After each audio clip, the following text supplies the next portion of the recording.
Petrol diesel के दामों में बढ़ोतरी के बाद थलपति विजय मोदी सरकार पर भड़क उठे हैं। ये पहली बार है जब तमिलनाडु के नए मुख्यमंत्री थलपति विजय ने राज्य की सत्ता संभालने के बाद केंद्र सरकार को निशाने पर रखकर हमला किया। चुनाव खत्म होने के बाद देश भर में पेट्रोल डीजल की कीमतों में हुई बढ़ोतरी को लेकर थलपति विजय ने बीजेपी के नेतृत्व वाली केंद्र सरकार की कड़ी आलोचना की है। इतना ही नहीं, विजय ने इस फैसले को वापस लेने की मांग भी कर दी है। जोसेफ विजय ने कंपनियों पर बड़े आरोप लगाए हैं।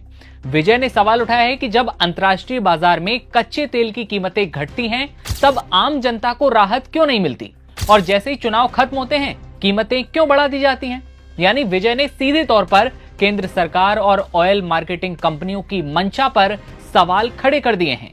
गरीब और मिडिल क्लास की आवाज कैसे विजय ने उठाई, आगे आपको बताएंगे। लेकिन देश में हाल के दिनों में तेल को लेकर लगातार बवाल जारी है, और इसी बीच तमिलनाडु के सीएम और साउथ फिल्मों के स्टार ने केंद्र की मोदी सरकार पर जमकर हमला बोल दिया है। न्यूज एजेंसी पीटीआई की एक रिपोर्ट के मुताबिक मुख्यमंत्री विजय ने केंद्र सरकार से ईंधन के बढ़ाई गई कीमतों के फैसले को अस्वीकार्य करार देते हुए इसे वापस करने की मांग की है। विजय ने एक बयान में कहा कि केंद्र सरकार की ऑयल मार्केटिंग कंपनीज ने पेट्रोल और डीजल की कीमतों में 3 रुपए प्रति लीटर की बढ़ोतरी की। ये बिल्कुल भी स्वीकार्य नहीं है। कहा कि बढ़ोतरी 5 राज्यों के चुनाव के बाद की गई। विजय ने साफ कहा कि तेल विपणन कंपनियां कच्चे तेल की वैश्विक दरों के अनुरूप कीमतें कम नहीं करती और मुनाफा पूरा कमाती हैं। तमिलनाडु के मुख्यमंत्री ने कहा कि इस बढ़ोतरी से दोपहिया और छोटी गाड़ियों का उपयोग करने वाले जो गरीब और मिडिल क्लास के जो लोग हैं, उनकी आय पर सबसे ज्यादा प्रभाव पड़ेगा। वे लोग भी प्रभावित होंगे जो अपनी आजीविका के लिए गाड़ियों पर डिपेंड हैं।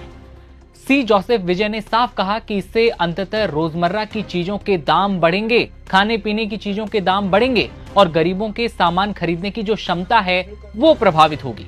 कम शब्दों में कहें तो तमिलनाडु के मुख्यमंत्री जोसेफ विजय ने गरीब और मिडिल क्लास लोगों की आवाज को उठाया है, जो लोग 2 वक्त के खाने के लिए गाड़ियों पर डिपेंड हैं, जैसे कि ऑटो रिक्शा वाले जो लोग हैं, वो किस तरह से अपनी रोजमर्रा की जिंदगी को चलाएंगे। विजय ने यही आवाज केंद्र सरकार की तरफ उठाई है। दाम बढ़ने के प्रभाव जैसे छोटी इकाइयों की लागत बढ़ने का हवाला देते हुए मुख्यमंत्री विजय ने कहा कि इससे बाजार और निर्यात में मंदी आ सकती है। विजय ने साफ कहा कि इसलिए मैं केंद्र सरकार से अपील करता हूं कि वो तत्काल तरीके से मूल्य वृद्धि को वापस ले, क्योंकि इससे गरीब और मिडिल क्लास के लोग और लघु और मध्यम उद्यमों पर असर पड़ेगा। जो छोटे मोटे कारखाने, उन लोगों पर असर पड़ेगा। याद रखें कि देश के 5 राज्यों में चुनाव के दौरान